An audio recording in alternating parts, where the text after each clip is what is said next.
ನಮಸ್ಕಾರ. ನಾನು ನಿಮ್ಮ ಇತಿಹಾಸ ಶಂಕರ್. ನಮ್ಮ ವಾಹಿನಿಯಾದ ಅಮರ ಚರಿತ್ರೆಯನ್ನು ನೀವೆಲ್ಲರೂ ಇಷ್ಟಪಟ್ಟು ಚಂದಾದರಾಗಿರಿ. ಜೊತೆಗೆ ಘಂಟಾನಾದ ಮೊಳಗಿಸುವುದರ ಜೊತೆಗೆ ಎಲ್ಲರಿಗೂ ಹಂಚಿ.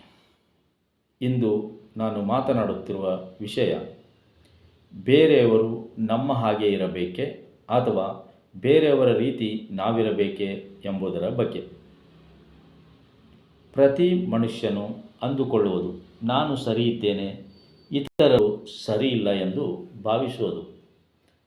ಅತ್ಯಂತ ಉತ್ತಮ ಗುಣವುಳ್ಳ ವ್ಯಕ್ತಿಯಿಂದ ಹಿಡಿದು ಅತ್ಯಂತ ಕೀಳು ಗುಣವುಳ್ಳ ವ್ಯಕ್ತಿಯವರೆಗೂ ಪ್ರತಿಯೊಬ್ಬರ ಮನಸ್ಸಿನ ಅನಿಸಿಕೆ ಇದು.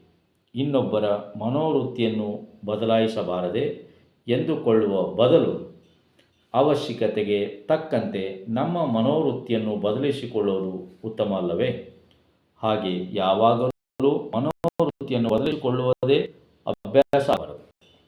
ನಮ್ಮ ಮನೋವೃತ್ತಿಯಿಂದ ಇತರರಿಗೆ ಸಹಾಯ, ಸಂತೋಷ, ಶಾಂತಿ, ಸಮಾಧಾನ, ಜ್ಞಾನ, ಪ್ರೀತಿ, ಆಸೆ, ಸುಬುದ್ಧಿಗಳು ದೊರೆಯುವುದಾದರೆ ಯಾಕೆ ಬದಲಾಗಬಾರದು?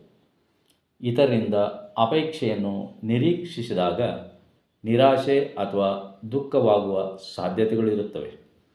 ಅದಕ್ಕಿಂತ ನಾವೇ ನಮ್ಮ ಮನೋವೃತ್ತಿಯನ್ನು ನೇಮನೀಯತೆಯಿಂದಿಟ್ಟುಕೊಳ್ಳುವುದು, ಚಿಂತೆಯ ಕೂಪದಿಂದ ದೂರ ಉಳಿಯುವುದು ಒಳ್ಳೆಯದಲ್ಲವೇ?